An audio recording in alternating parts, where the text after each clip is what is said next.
Hello everyone, and welcome again to Nettle, the best platform around for distance learning in business, finance, economics, and much more. Please don't forget to subscribe to our channel and click that bell notification button below so that you never miss fresh videos and tutorials you might be interested in. Many thanks to our current Patreon supporters and YouTube members for making this video possible, and we'd also greatly appreciate if you consider supporting us as well. So this is the link in the description or click the join button below for more details. My name is Sava, and today we're investigating a quite niche yet interesting topic in finance that originates from research on mutual funds and hedge funds, that is, how to measure portfolio concentration, that is, concentrated bets that a manager or a portfolio makes to achieve its goals. And obviously, concentration can also be a measure of portfolio risk and a source of risk-adjusted return measures when you do not necessarily trust historical volatility estimations. Here we have got a sample of 6 US stocks, well-established stocks such as JP Morgan, Walmart, Microsoft, Coca-Cola, Pfizer, and Caterpillar, and I've got data on them for a 10-year period daily. But here we only need our 10-year historical returns. Obviously, your return estimates can come from anywhere. They can be historical, they can be expected using some asset pricing model, for example CAPM or Firm of Registry Factor, whatever you want to use. But also they can come from your valuation model, where you believe that particular stocks would jump up because they are undervalued, for example, or go down because they are overvalued in that instance. But here, let's keep it simple and do 10-year historical returns using the holding period return formula and annualize them. So very last price of JP Morgan divided by the very first. Those are total return indices, so it takes into account both capital gains and dividends. And we raise it to the power of 1 over 10, got 10 years, subtract 1, and get average annual historical returns of JP Morgan and dragging it across all 6 stocks.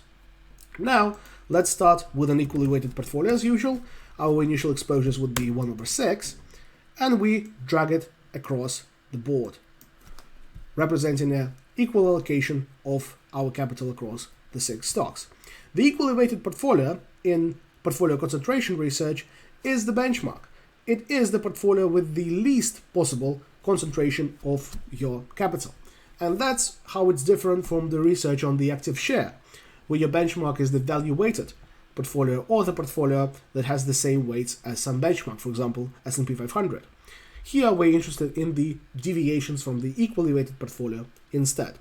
And sometimes we would approach it in a quite an implicit way. However, still, we would keep in mind that the least concentrated portfolio possible across all of the metrics we'll consider is equally weighted.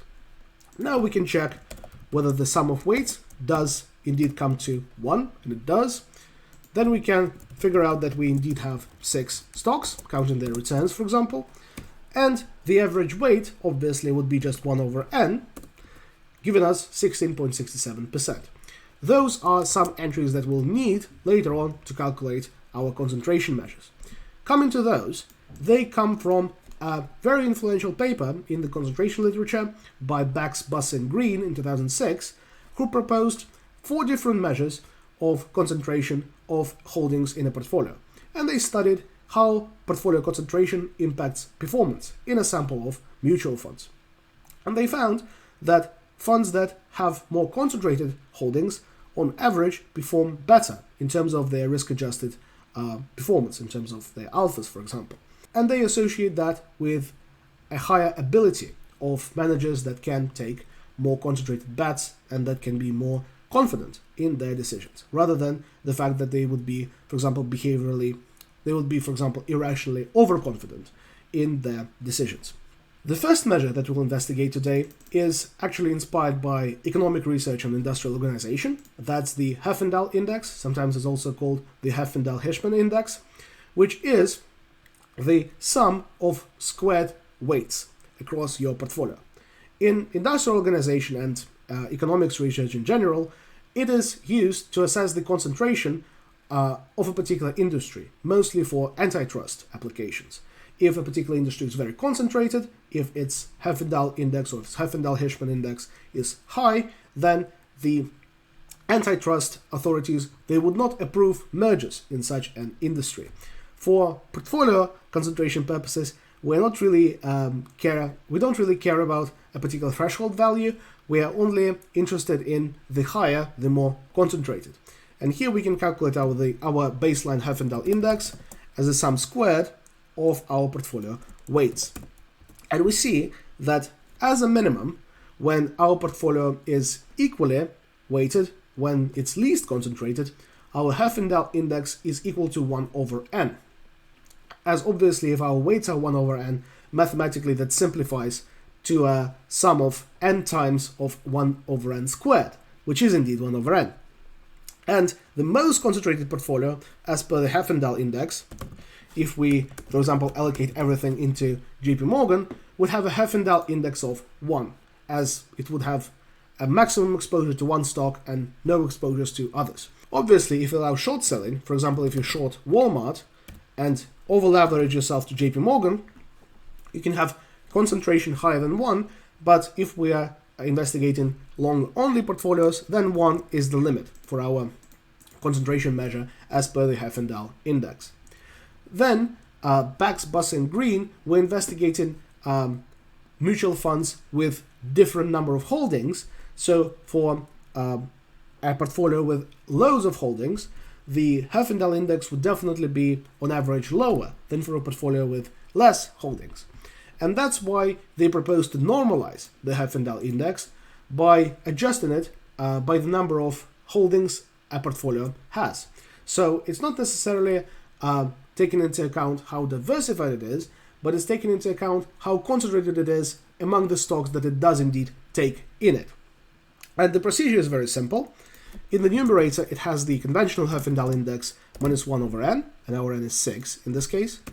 And in the denominator, we've got 1 minus 1 over n, where n is again the number of stocks.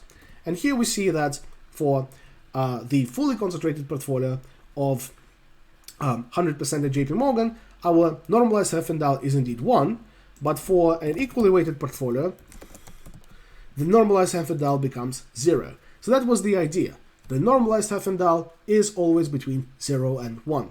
So you don't have to worry about how many stocks you have got in your portfolio. Because obviously, if you've got n stocks in your portfolio, your conventional Herfindahl index is bounded below by 1 over n.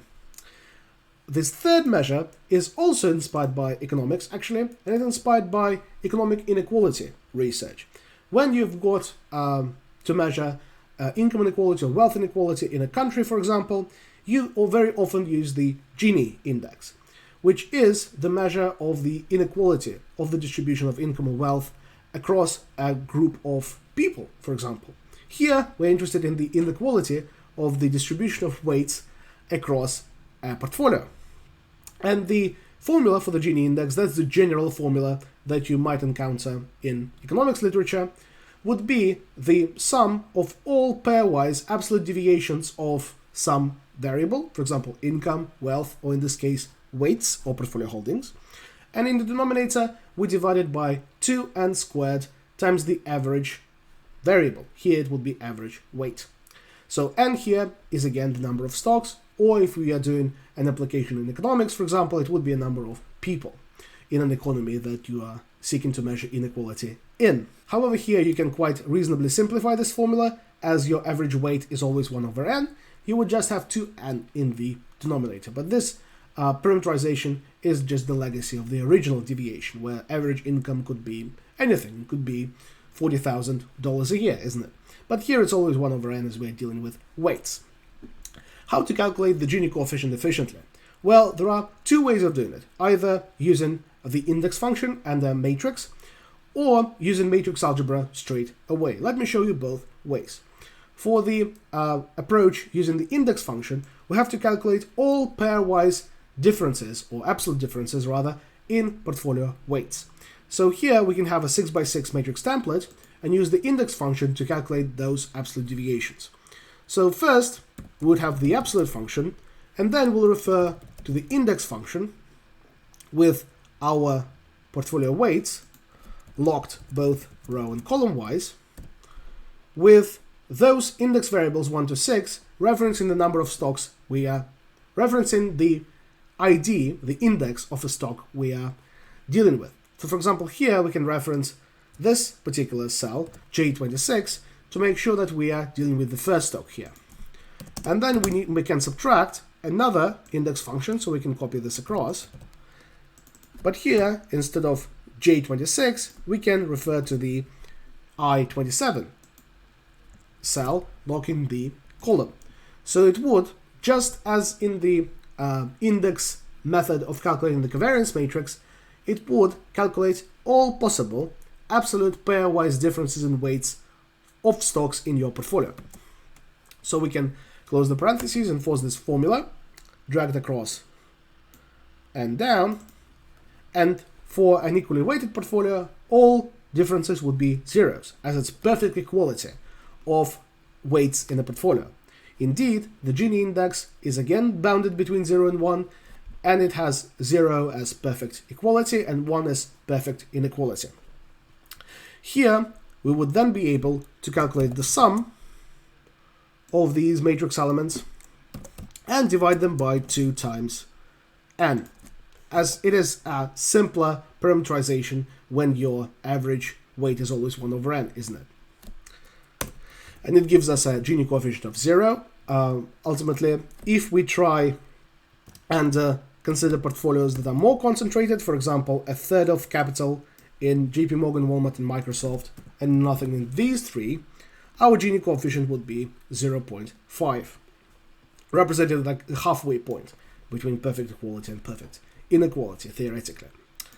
If we want to use matrix algebra to avoid calculating this matrix of weight differences, absolute weight differences, we can use a simple trick. First, let's input a column of ones and consider the following. If we calculate the outer product of this column of ones onto this row of weights, we'll get a 6 by 6 matrix that would be the matrix of repeated weights. So each row of this matrix would be weights. And then, if we subtract the transposed version of the same matrix from this, we would be able to sum up all absolute deviations quite efficiently. So let's do this. So we'll sum the absolute deviations of 2 matrices. The first matrix is a matrix multiplication result of the outer product. So this is the outer product, the column of ones and the row of weights. And we subtract the transposed version of the same outer product matrix. So we copy this mult formula and paste it inside the transposed parentheses. So then we close the transposed parentheses, we close the absolute value parentheses, and we close the sum parentheses. That deals with the numerator of the Gini coefficient. And for the denominator, we just have to divide by 2 times n, as in the previous case. And we enforce this formula using Shift-Control-Enter and get 0.5, just as we did over here, meaning that both formulas report the same results. And finally, the last measure of concentration that Baxter and Green use in their paper is the coefficient of variation, or shortly CV, which is the standard deviation of portfolio weights in the numerator and the average portfolio weight in the denominator. And that's very easy to calculate. We use stdv.p, we use the population standard deviation in this regard, inputting standard deviation of weights in the numerator and the average weight over here in the denominator, giving us a coefficient of variation of 1. And what Baxter and Green also have proven is that there is a functional relationship between the coefficient of variation and the normalized Herfindahl index, so we can express our normalized Herfindahl in terms of the coefficient of variation. Coefficient of variation squared divided by n minus 1 would give us normalized Herfindahl exactly, and that is verified using this illustration over here. And finally, what we were here for is we can calculate the return of the portfolio, multiplying returns onto weights. And we can calculate the ratio that adjusts portfolio return by the measure of risk, by the measure of concentration, such as the Herfindahl index, for example. And to make it more interpretable, let's divide our portfolio return by n times the Herfindahl index, as that would allow us to compare our portfolio return adjusted for concentration to the return of the equally weighted portfolio. Because for the equally weighted portfolio, if we input it right now, the Herfindahl ratio would be exactly the same as portfolio return. So we would adjust our return for concentration and compare it to the equally weighted return, meaning that can we do better than the equally weighted by increasing our concentration? And now let's apply some solver procedures to evidence how this particular rationale, this particular framework can be applied for portfolio optimization. So we can go data solver and estimate a task such as, what is the maximum portfolio return that we can get by changing the weights while the sum of weights is equal to 1, and so that our portfolio concentration, for example our Herfindahl index, is less than or equal to 0.3. So we impose a concentration constraint and want to maximize returns subject to that. As we click solve, we'll achieve the following. We would have quite a concentrated portfolio here, almost no exposure to Coca-Cola, however a much higher return, showing that we have also fulfilled our concentration constraint.